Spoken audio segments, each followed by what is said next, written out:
Ooh, yes sir, welcome to Mind Domain, the place where we work in our body and mind to become better men. Welcome to Mind Work number one.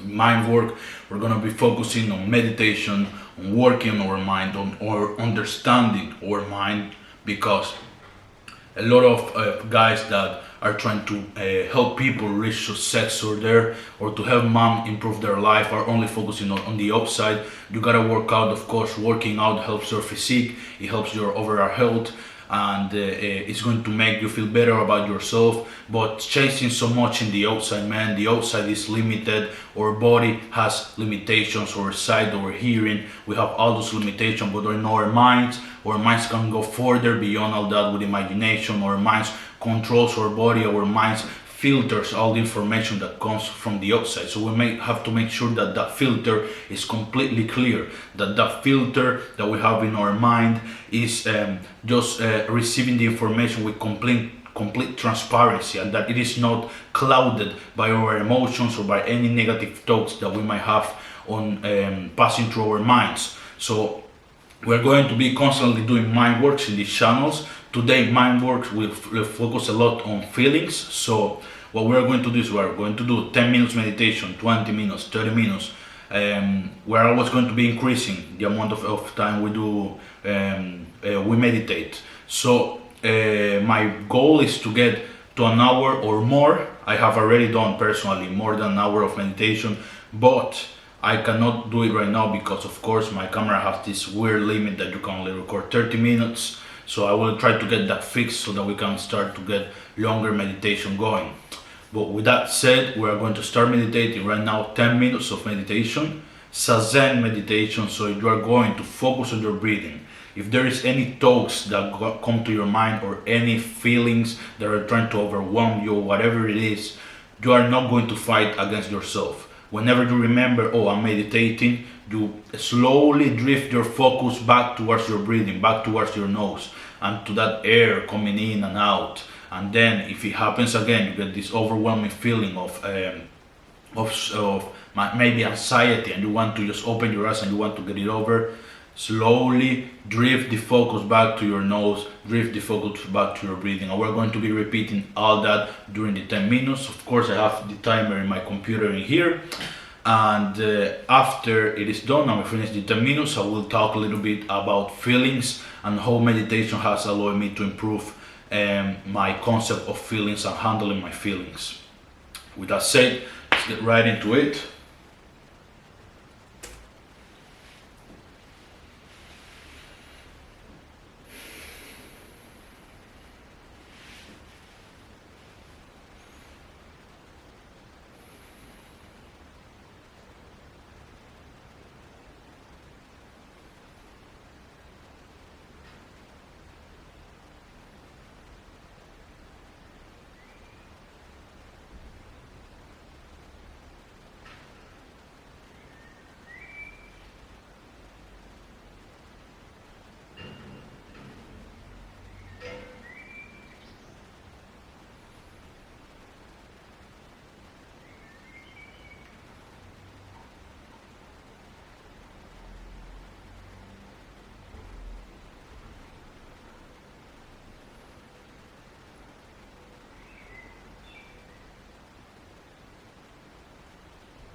Okay, so there we go.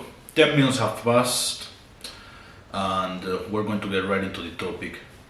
I don't know who it was, maybe it was your first experience, second experience, or I don't know if you normally meditate.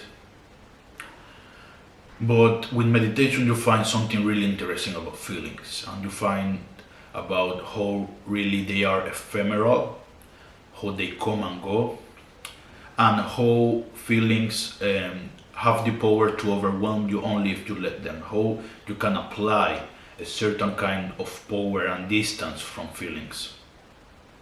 So as you meditate, you have different feelings arising you have different thoughts come to your mind, and like I was saying before, we gently let them go away and we go back to focusing in our breathing.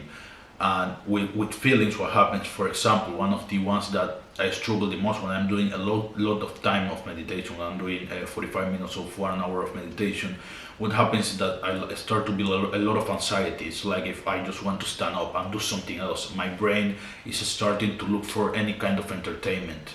So if I have this feeling arise, I can just, of course, let it overwhelm me and open my eyes and stop meditating. But if I just gently stop focusing on my feeling and go back to my breathing, back to focus on my breathing, I can see how I take a safe distance from that feeling.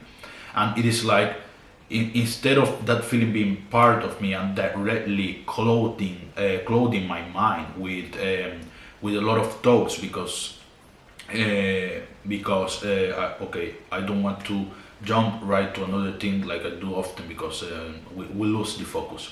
So I just gently let it go away, focus on my breathing, and I can see how I take some distance from that feeling, and I stop receiving distractions that come with that feeling, so I can go back to just focusing on my breathing and to keep going towards the end result, that is completely 45 minutes or completing 45 minutes or 1 hour of meditation. So the thing that I wanted to say before is that feelings have instructions attached to it.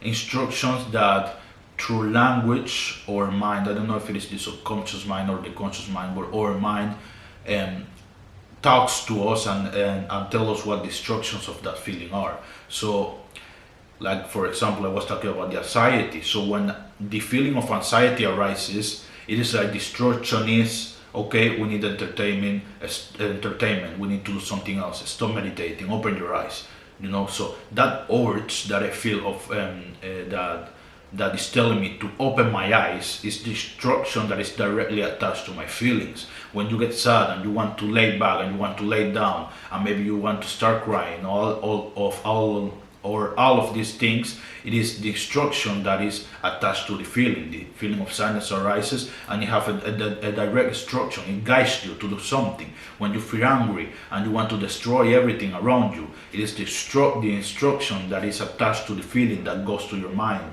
But of course we have the conscious, and with the conscious we can decide to follow that feeling or not. Of course, in extreme scenarios, it's just better to let the feeling guide the body, and that's it. Like for example, there is an accident about to happen and you have to run. You don't have to think and to consciously manipulate yourself to run. Your body will automatically start producing fear, and boom, you start running before you notice it.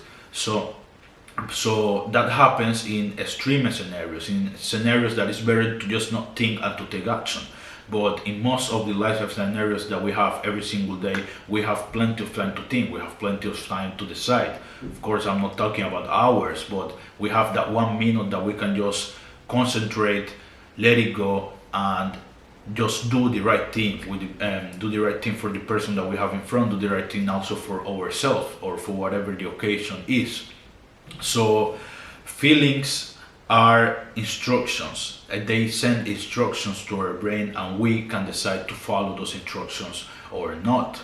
And meditation helps a lot to understand this basic concept about feeling. The more you meditate, it can be 5 minutes, 10 minutes, but the more you start to have different feelings within yourself, and the more you start to let them go and focus on your breathing, the more you will start to notice how you can distance yourself from your feelings and how you can actually go back to doing another thing, which in this case is focusing on our breathing. So through practice and repetition, you will be able to to use this in real cases scenarios and to use feelings for other things. For example, there is a video where I talk about using sadness as fuel. In that particular video, I speak a lot about the fact that sadness allows you to pay more attention to detail, because sadness slows you down.